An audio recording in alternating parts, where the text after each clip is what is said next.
যদি আপনি জেনা থেকে বেঁচে থাকতে পারেন, আল্লাহ পাক আপনাকে সাক্ষাৎ মৃত্যুর হাত থেকেও বাঁচাতে পারেন। এটা আমি এমনি এমনি বলি নাই, আমি দলিল দিচ্ছি। জেনা এমন একটা পাপ, যেই পাপ থেকে যদি কোনো যুবক নিজেকে বাঁচাতে পারে, আল্লাহ পাক তাকে সাক্ষাৎ মৌতের হাত থেকেও বাঁচাতে পারবে ইনশাআল্লাহ। কিভাবে? 3 বন্ধু যাচ্ছে রাস্তা দিয়ে, হঠাৎ করে ঝড়, বন্ধু 3 জন ঢুকে গেল গুহার মধ্যে। কিসের মধ্যে? গুহায়, যে পাহাড়ি এলাকায় আপনারা থাকেন যারা, গুহার মুখ। হঠাৎ করে পাহাড়ের পাথর দিয়ে গুহার মুখটা বন্ধ হয়ে গেল। এখন খোলার কোনো অপশন নাই। সবাই বলছে এখন 3 জন, এখন তো আমরা বের হতে পারবো না। সবাই সবার নেক আমলের ওসিলা দিয়ে আল্লাহর কাছে দোয়া কর। কিসের ওসিলা দিয়ে?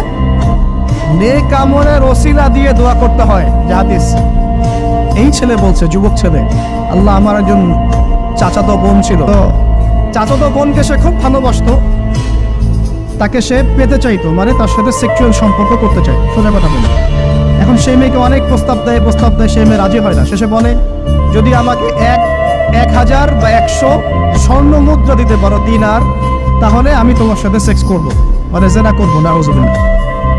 তো সেই ছেলে অনেক কষ্ট করে এই টাকাগুলো বা এই দিনারগুলো অর্জন করে, কামাই করে, দিনরাত পরিশ্রম করে, ঠিক আপনারা যেমন করছে না।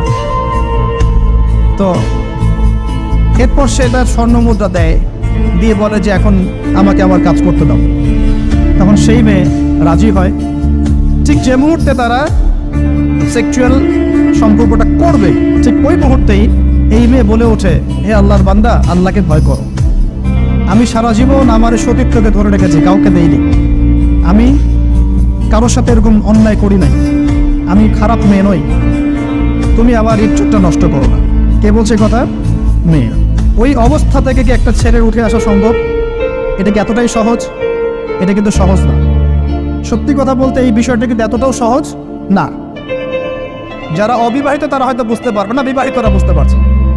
তো ওই অবস্থা থেকে সেই টাকাগুলো না নিয়ে সেই স্বর্ণমুদ্রা মেয়েকে দিয়ে ওখান থেকে সেই ছেলে উঠে আসে আল্লাহর ভয়ে। সে এখন গুহার মধ্যে আটকা পড়েছে, আল্লাহকে বলছে, আল্লাহ, ওই দিন ওই কাজ যদি তোমার সন্তুষ্টির জন্য করে থাকি, আজকে আমাকে মৃত্যুর হাত থেকে বাঁচাও। সমস্ত পাথর তপ্তপ করে সরে গেল গুহার মুখ থেকে। এটা কিন্তু কোনো গাল গল্প নয়, এটা বনু ইসরায়েলের ঘটনা, সত্য ঘটনা। এই